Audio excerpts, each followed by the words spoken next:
বেশ, আবার যদি কখনো জগন্নাথ দেবের করুণা হয়, যদি কখনো যাও পুরীধামে, তো যাবার পথে যেতে হবে না, আসবার পথে। যাবার পথে আগেই পড়বে বালেশ্বর, সেই বালেশ্বর স্টেশনে নেমে যেতে হবে রেমুনায়। যেতে বলছি কেন জানো? কারণ কানে শোনা আর চোখে দেখা কিন্তু এক কথা নয়। একবারে রেমুনার গোপীনাথকে দর্শন করে এসো। প্রভু বললেন তাহলে চলো না, যাবার পথে একবার গোপীনাথকে দর্শন করে যাই। যাবে? চলো, তুমি যখন বলছো। গোপীনাথের মন্দির দরজায় এসে দাঁড়িয়েছে। লক্ষ্য করো, প্রভু আগে, ভক্তরা সব পশ্চাতে দাঁড়িয়ে আছে। ভক্তদের উদ্দেশ্য করে প্রভু বললেন দর্শন করো, এই আমার সেই গোপীনাথ, দর্শন করো। রেমুনাই গোপীনাথ,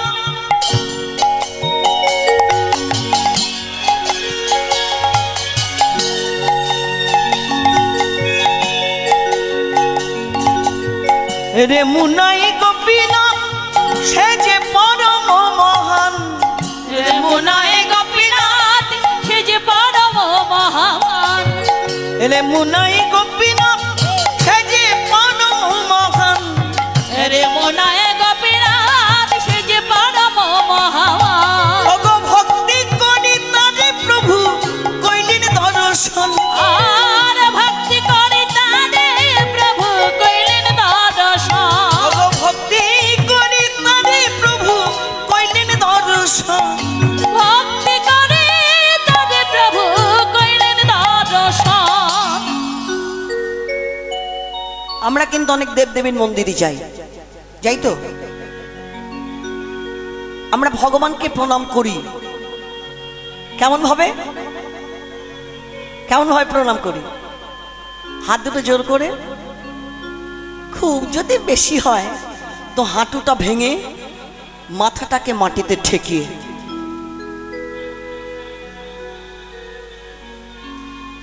আর পথ চলতে চলতে যদি কোনো দেবদেবীর মন্দির পড়ে যায়,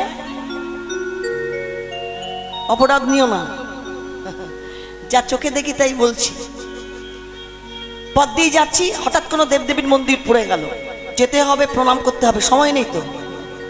তখন আমরা ভগবানকে প্রণাম করি কেমন ভাবে?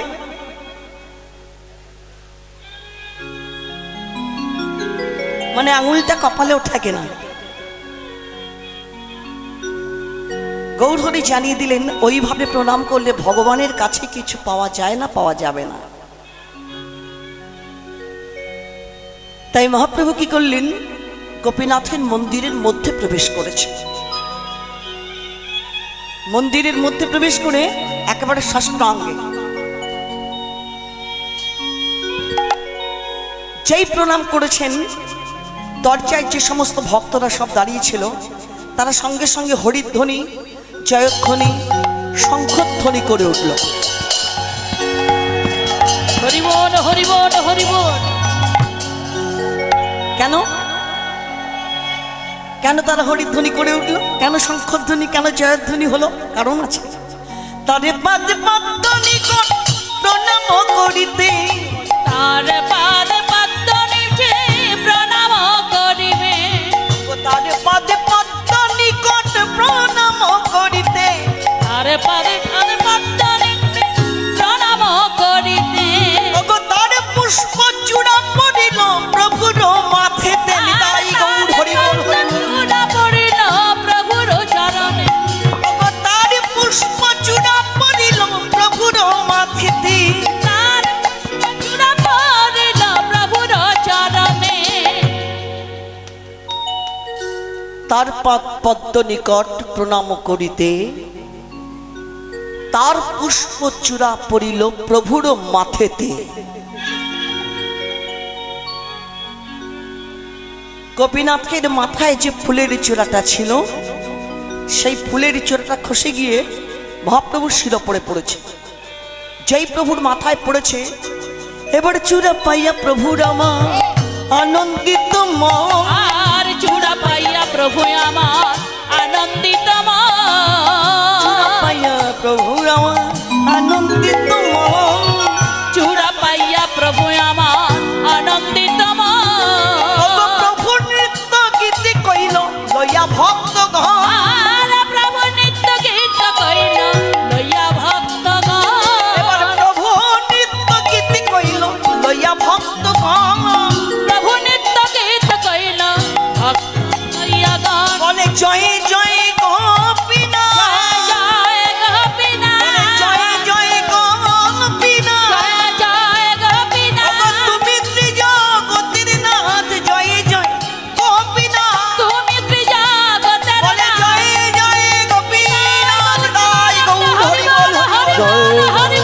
গোপীনাথ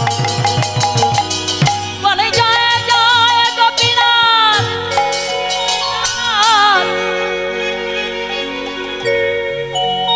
ফুলের ছোড়াটা হাতে নিয়ে মহাপ্রভু মন্দিরের বাইরে বেরিয়ে এলেন। যারা গেছো তারা জানো, যারা যাবে তারা দেখতে পাবে। গোপীনাথের মন্দিরের সম্মুখে একটা জগমোহন আছে। জগমোহন কাকে বলে? দেখবে অনেক মন্দিরের সামনে নাট মন্দির থাকে না, গোপীনাথের মন্দিরের ঠিক সম্মুখে একটা রকম নাট মন্দির আছে। প্রভু আমার ভক্তগণকে সঙ্গে নিয়ে সেই জগমোহনে এসে দাঁড়ালেন। ভক্তদের বললেন, তোমরা দাঁড়িয়ে কেন? বসো, সবাই বসো। সমস্ত ভক্তরা বসেছে। সকলের মধ্যমণি হয়ে প্রভু আমার সকলের মাঝে বসলেন। এবার প্রভু জিজ্ঞাসা করছেন, আচ্ছা তোমরা তো আমার গোপীনাথকে দর্শন করলে, কিন্তু তোমরা কি কেউ জানো এই গোপীনাথ কার জন্য জগতে এত বিখ্যাত হলো? এই গোপীনাথ কার জন্য জগতে এত প্রতিষ্ঠা পেল? এই গোপীনাথ কার জন্য জগতে এত প্রসিদ্ধ হলো? দয়াময়, আমরা কি করে জানবো? তুমি যদি তোমার মুখে বলো তবেই তো শুনবো। প্রভু বললেন, সে কি? তোমরা কেউ জানো না? কেউ না? আমার গোপীনাথের কথাটা তোমরা কেউ জানো না? আরে বাবা, আমার দাদুগুরুর জন্যে, আমার দাদুগুরুর জন্যে গোপীনাথ জগতে এত বিখ্যাত হলো। ভক্তগণ সমস্বরে বলে উঠলো, দয়াময় তোমার দাদুগুরু ঠিক বুঝলাম না, একটু খুলে বলো। তোমরা তো জানো মহাপ্রভুর গুরুকে কে? মহাপ্রভুর গুরুকে ঈশ্বরপুরী। সেই ঈশ্বরপুরীর গুরুদেব শ্রীপাদ মাধবেন্দ্রপুরী। লৌকিক লীলাতে এই মাধবেন্দ্রপুরী হলেন মহাপ্রভুর গুরুর গুরু, মানে পরম গুরু। আমরা যাকে বলি দাদু গুরু। তাই প্রভু বললেন, আমার দাদু গুরুর জন্য এই গোপীনাথ আমার দাদু গুরুর জন্য ক্ষীর চুরি করেছিল।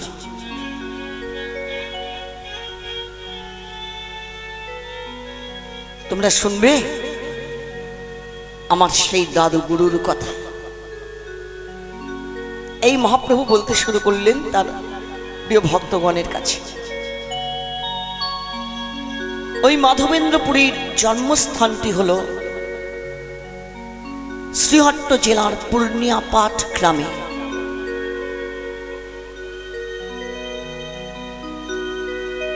সেই মাধবেন্দ্রপুরী অনেক তীর্থ ঘুরে ঘুরে অবশেষে বৃন্দাবনে এসেছে। অনেক তীর্থে গেছেন, কিন্তু যত তীর্থে গেছেন মনে রাখতে হবে পদব্রজে, মানে পায়ে হেঁটে।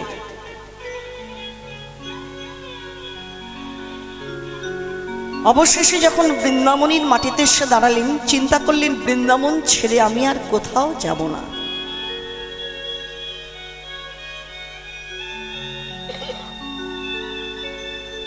আমরা মুখে যাই বলি না কেন মা, ভগবানের ইচ্ছা ব্যতীত আমরা এক পাও চলতে পারি না, পারি?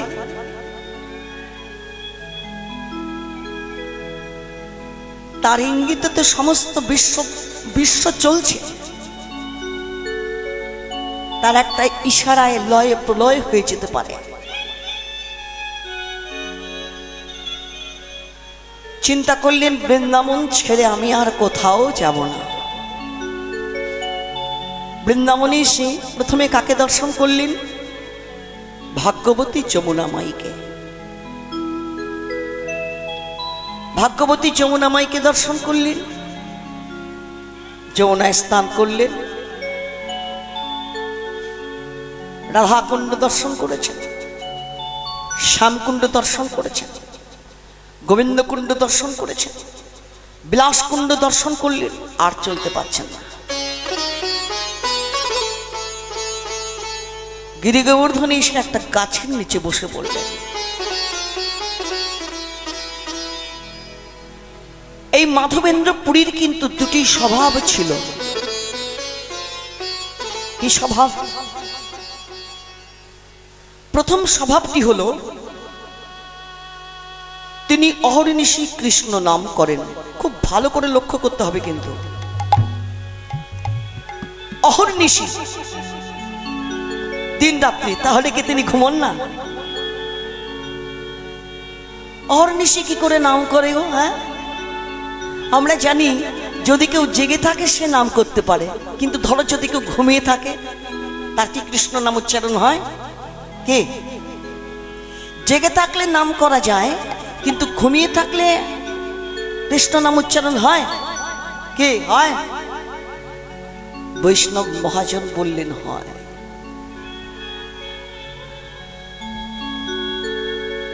ঘুমিয়ে থাকলেও কৃষ্ণ নাম উচ্চারণ হয়, তবে সকলের হয় না।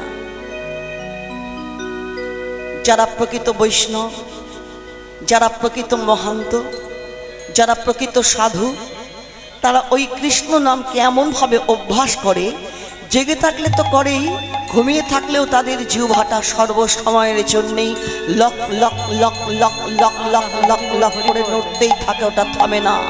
তাই শাস্ত্রকার বললেন, তুণ্ডে তাণ্ডবিনী রতিকে বেতুনা তুতুন না বলি লব্ধ হয়ে।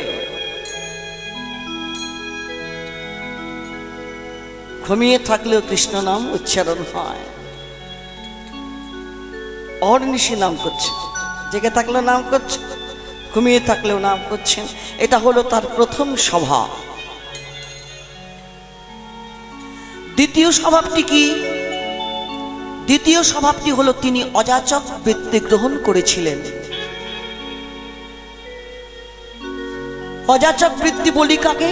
তিনি কারোর কাছে চেয়ে সেধে চেয়ে কিছু পান না।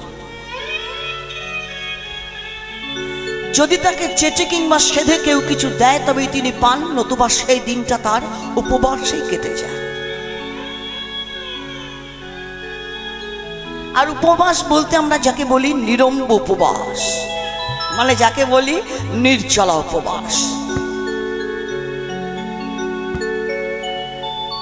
গিরি গোবর্ধনে এসেছেন, গাছের তলায় বসেছেন, হয়তো সেই দিন তার কাঁধে একটা ঝোলা আছে।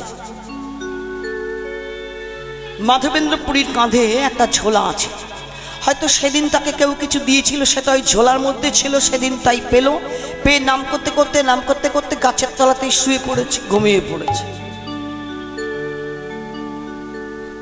পরদিন সকাল হয়েছে, ওই গাছের সঙ্গে হেলান দিয়ে বসে বসে আপন মনে নাম করছে। এই যে নাম করছেন, কোনো দিকে কিন্তু লক্ষ্য নাই বাবা।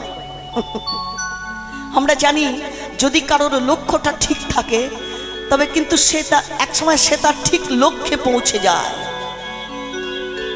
লক্ষ্যটা ঠিক থাকতে হবে, আর সেখানেই তো গন্ডগোল। রাধে রাধে। লক্ষ্যটা তো স্থির রাখতে পারছি না, স্থির রাখতে পারি না। হবে তো যদি না হয়, হবে তো যদি না হয়। আরে বাবা, ভাববার তুমি কে?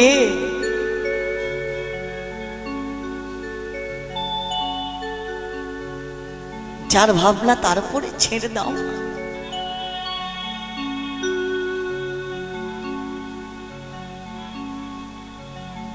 আপন মনে বসে বসে নাম করছেন, কোনো দিকে লক্ষ্য নাই, কোনো দিকে লক্ষ্য নাই। জয় রাধা রমণ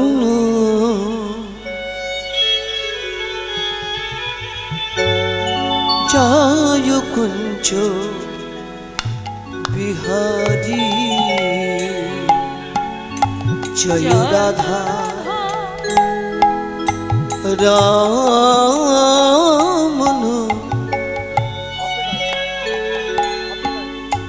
জয় কুঞ্জ বিহারী, জয় রাধা রমন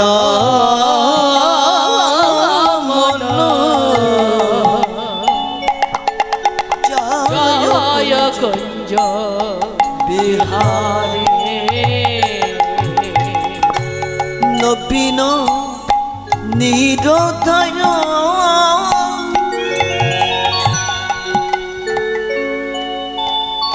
জয় শ্যাম সুন্দর মদন মোহন বংশীধ্বনি নবীন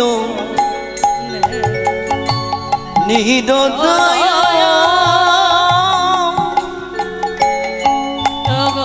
জয় শ্যাম সুন্দর মদন মোহন বংশীধ্বনি জয় রাধা জয় কুঞ্জ বিহারী জয় রাধা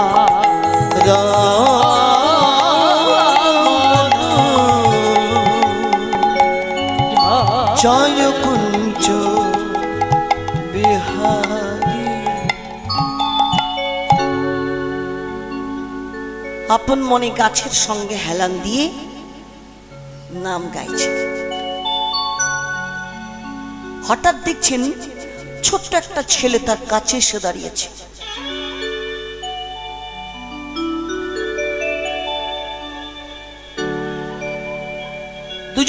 দুজনে কিন্তু দুজনকে দেখছে, কেউ কিন্তু কিছু বলছে না। পুরী গোসাই অপলক দৃষ্টিতে ছেলেটার দিকে চেয়ে আছেন, আবার ছোট্ট ছেলেটাও এক দৃষ্টে মাধবেন্দ্রপুরীর দিকে চেয়ে আছে। এই দেখতে দেখতে কিন্তু বেশ খানিকটা সময় পার হয়ে গেল। কেউ যখন কিছু বলে না, এবারে ছোট্ট ছেলেটা বলে উঠল, কি বলি, তখন থেকে অমন করে আমার দিকে চেয়েছি, কি দেখছো বলো তো? আরে বাবা, তোমার জন্যই তো নিয়ে এসেছি। মাধবেন্দ্রপুরী বলে উঠলেন, আমার জন্য নিয়ে এসেছিস? কি নিয়ে এসেছিস? না, এই যে দুগ্ধ। দাঁড়া বাপু দাঁড়া, এই ছেলে, তুই আমার জন্য দুগ্ধ নিয়ে এসেছিস কেন? শোনো কথা, আনবো না? কত বেলা হয়ে গেছে, তুমি তো এখনো পর্যন্ত কিছু খাওনি, তাই তো আমি তোমার জন্য নিয়ে এসেছি।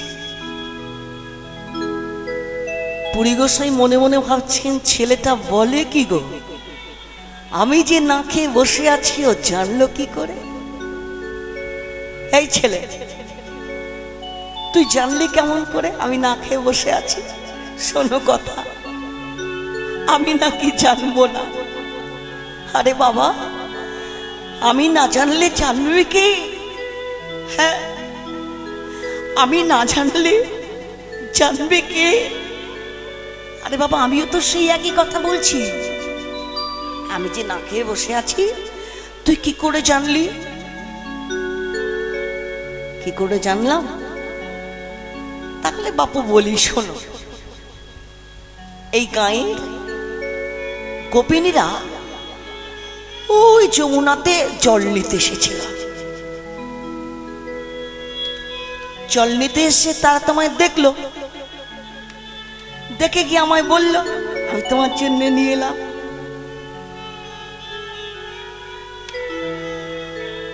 কি বললি? আবার বল। এই গাঁয়ের গোপিনীরা যমুনাতে জল নিতে এসেছিল। জল নিতে এসে তারা আমায় দেখলো, আর দেখে গিয়ে তোকে বললো, আর তুই আমার।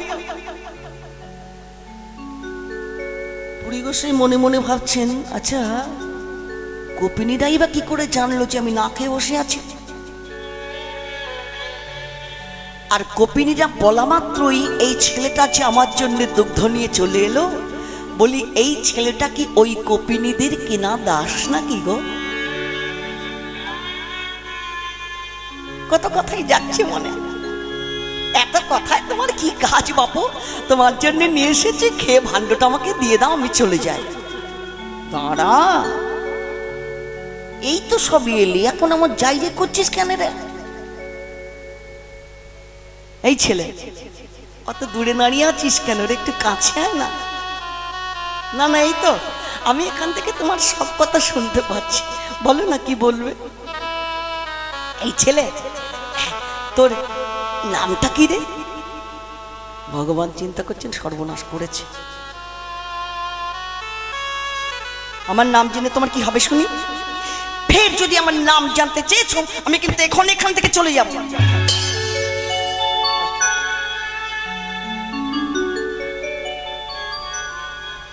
বৈষ্ণবের স্বভাব কেমন হওয়া উচিত দেখে শিখতে হবে। যেই বললেন ফের যদি তুমি আমার নাম জানতে চেয়েছো, আমি কিন্তু এখন এখান থেকে চলে যাব। বৈষ্ণবের স্বভাব কেমন হওয়া উচিত, মাধবেন্দ্রপুরী সঙ্গে সঙ্গে কি করলেন? আমার ভুল হয়েছে বাপু, আমি তোর কাছে আর নাম জানতে চাইব না। এই আবার কি হলো? তুই থাকিস কোথায়? এই দেখো আমি কোথায় থাকি তা জেনে তোমার কি হবে শুনি? বল না বাপু, নামটা জানতে চাইলাম বললি না, থাকিস কোথায় জানতে চাইছি তাও বলবি না।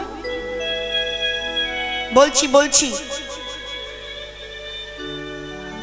ভগবান চিন্তা করলেন একেবারে এড়িয়ে যাওয়া যাবে না। হরি বল হরি বল।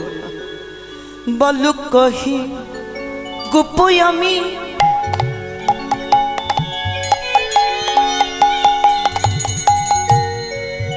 বালুক কহে বালক কহে ওগো বালক কহে গোপই আমি।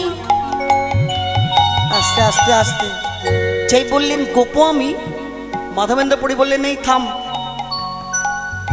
তুই গোয়ালার ছেলে? হ্যাঁ গো হ্যাঁ, আমি গোয়ালার ছেলে। পুরী গোসাই মনে মনে ভাবছেন রে বাবা রে বাবা, গোয়ালার ছেলে দেখতে এত সুন্দর হয়। হ্যাঁ, ছেলেটার গায়ের রংটা একটু কালো। হ্যাঁ একটু কালো, কিন্তু কালো হলে কি হবে, যে একবার ওর দিকে চাইবে সে আর চোখ ফেরাতে পারবে না গো। বালক কহে গোপই আমি, বালক কহে গোপই আমি, ওগো এই গ্রামে বসি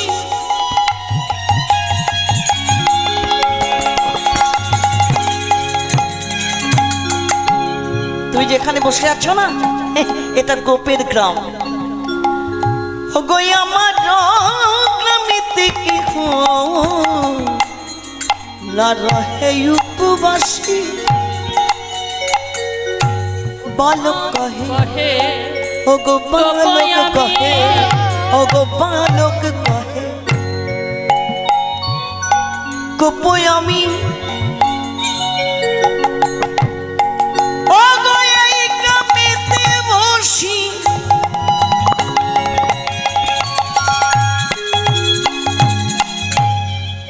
ওগো আমার গ্রামেতে কি না রহে উপবাসী। বালক বালক কহে গোপই আমি, আমি, ওগো এই গ্রামে বসি ওগো আমার গ্রামে থেকে না রহে উপবাসী। ওগো আমার গ্রামে বাস করে যে, আমার গ্রামে বাস করে যে, আমার গ্রামে বাস করে যে, আমার গ্রামে বাস করে যে, নানা উপবাস থাকে না সে, আমার গ্রামে বাস করে যে, নানা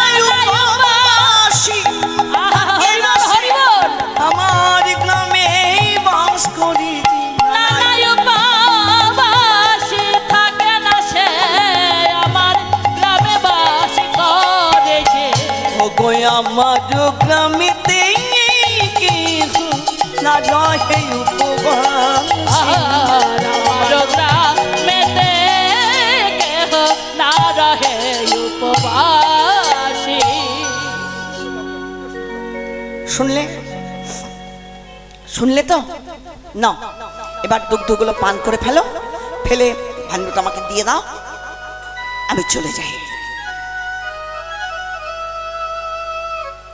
মাধবেন্দ্র পুরী বলছেন, তুই তো আমার জন্য নিয়ে এসেছিস বাপু, কিন্তু আমি তো খাবো না। খাবে না? না।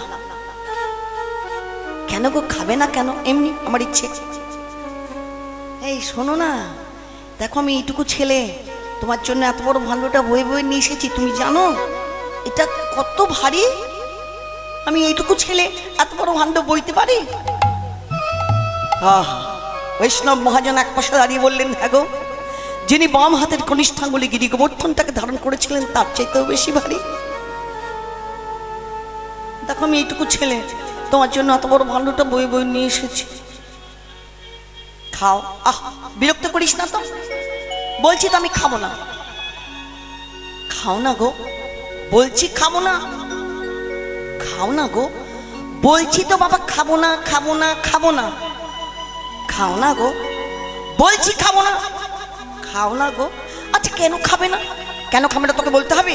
আমার ইচ্ছে, আমি খাবো না, এই আমি বলে দিলাম। হ্যাঁ খাও না গো, বলছি খাবো না। খাও না গো। এই যে ভগবান খাও না গো বলছেন, আর একটু একটু করে কিন্তু মাধবেন্দ্র পুরীর দিকে এগিয়ে আসছে। পুরী গোসাই মনে মনে ভাবছেন, আয় আয় না, আয়, আর একটু এগিয়ে আয়, আর একটু এগিয়ে আয়। আমার হাতের নাগালের মধ্যে পেলেই আমি তোকে ধরবো। হরি বল হরি বল। আর ধরতে যদি একবার তোকে পারি, আর তোকে ছাড়বো না।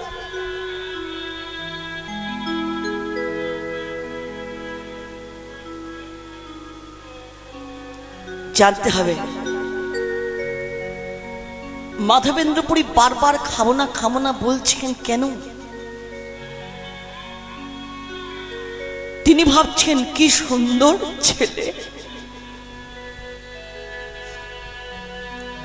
কি মিষ্টি মধুর ওর কণ্ঠস্বর।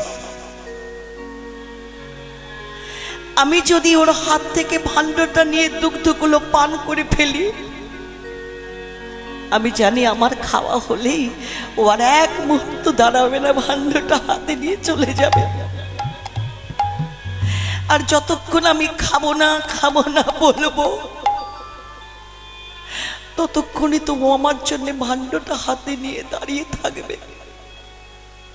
আমি ওকে দেখতেও পাবো আর কথাও কইতে পারবো।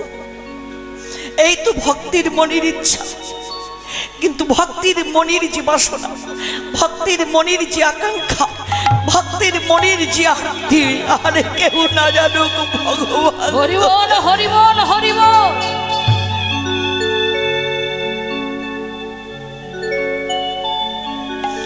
ভক্তির মনের যে বাসনা, আর কেউ না জানুক ভগবান তো জানে।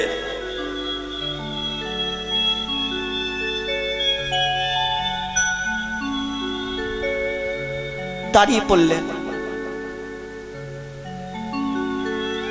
খাবে না তো? না। ঠিক বলছো? হ্যাঁ ঠিক ঠিক ঠিক। ভগবান বললেন, শোনো বাপু, তোমার জন্য যখন বই বই নিয়ে এসেছি, তোমাকেই খেতে হবে, তুমি খাবে। তবে ভাণ্ডটা আমি এখানে রেখে দিয়ে গেলাম, তুমি পরে তোমার সময় মতো খেয়ে নিও, কেমন? খেয়ে ভালো করে ভাণ্ডটাকে মেজে ধুয়ে উপর করে রেখে দিও। আমি এখন যাই, আমি পরে আবার এসে ভাণ্ডটা নিয়ে যাব। এই তুই সত্যি সত্যি চলে যাচ্ছিস নাকি রে? হ্যাঁ, আমি আর দাঁড়াতে পারবো না। আমি বললাম না আমি গোয়ালার ছেলে, আমাদের অনেক গাই আছে, সেই গায়ের দুধ দইতে হবে। আমি এখন যাই, বুঝলে, আমি পরে আসবো, পরে এসে ভাণ্ডটা নিয়ে যাবো। এই শোন না, শোন না, তুই আর একটু দাঁড়া না, আর একটু দাঁড়া, আমি তোকে আরেকটু দেখি, আর একটু দাঁড়া। না গো না, আমি আর দাঁড়াতে পারবো না। ওরে আরেকটু দাঁড়া, আরেকটু দেখি। না আমি আর দাঁড়াতে পারবো না। এই শোন না, আরেকটু দাঁড়া না। না আমি আর দাঁড়াতে পারবো না। এই শোন না, আমি আর দাঁড়াতে পারবো না। এই শোন না, আমি আর দাঁড়াতে পারবো না। এই শোন না, আমি আর দাঁড়াতে পারবো না। এই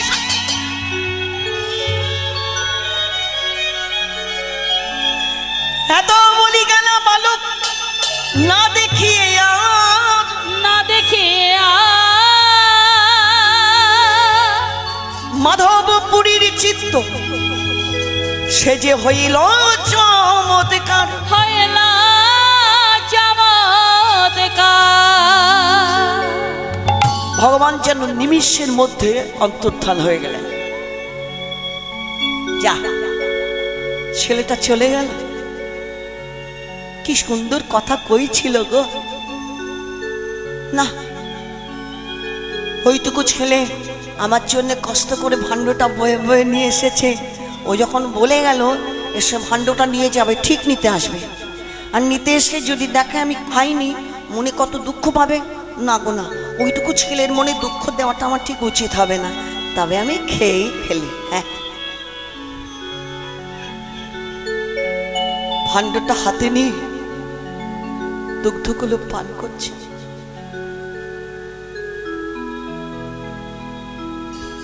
হ্যাঁ বাবা, অর্ধেকটুকু দুগ্ধ যখন পান করেছি,